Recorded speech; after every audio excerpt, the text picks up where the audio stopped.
I want to see Ilhan Omar's hair. That's right. I very much am intrigued by what the Congresswoman's hair looks like. I'm curious, just curious, that's all. Just simply curious. Ilhan Omar, as you might know, is the Muslim American firebrand from Minnesota who's one of the ringleaders of the Squad, that intramural congressional clique that also includes Alexandria Ocasio-Cortez, affectionately known by the nickname AOC, Rashida Tlaib, affectionately known by no one, Ayanna Pressley, Elvis's little-known daughter, and Mitch McConnell. Wait a minute! Who are you? Duffy Brusner here. Oh, hi. And welcome to another installment of the 3-Minute Tug, our weekly broadcast editorial that corresponds with our website, uttertug.com. Well, back to Ilhan Omar. She's the first and only congressman, or congresswoman, or transgender, pangender, cisgender, non-binary, gender non-conforming, gender fluid, transcontinental representative to wear a hijab, the traditional Muslim headscarf.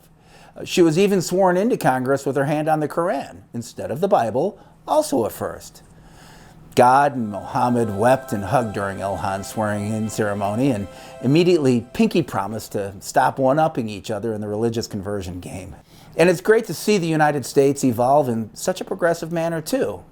Still, for some reason, I can't help but fantasize about what Ilhan Omar's hair looks like. I guess I could ask her former husband or her brother, who reportedly also was her husband at one time.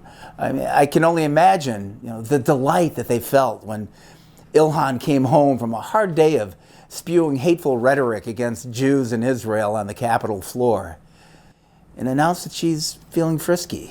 Ilhan and her husband or brother or husband-brother, or more recently, pasty white guy and campaign aide boyfriend Tim Minette, I imagine would retire to her boudoir and scrump like bunnies. Foreplay would consist of two hot-as-hell acts of artistic lovemaking. Number one, fielding a call from a rabid Bernie Sanders ranting about Elizabeth Warren's shrill post-debate accusations and feeling his hot, excitable socialist spittle over the speakerphone. And two, Ilhan's paramour unwrapping her headdress in a slow, steamy finger dance into a frenzied fabric reveal of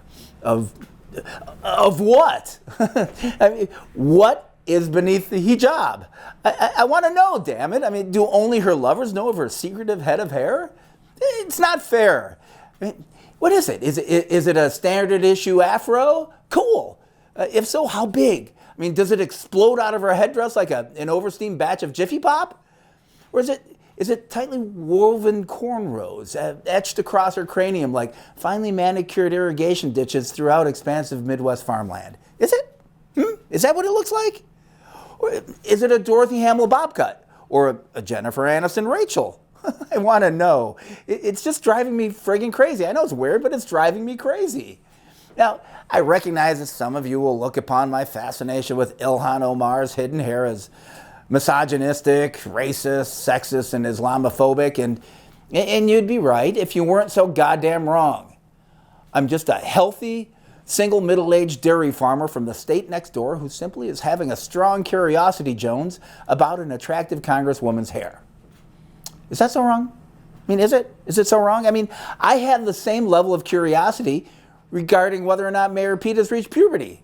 I mean, does that make me a pedophile or homophobic? Of course not.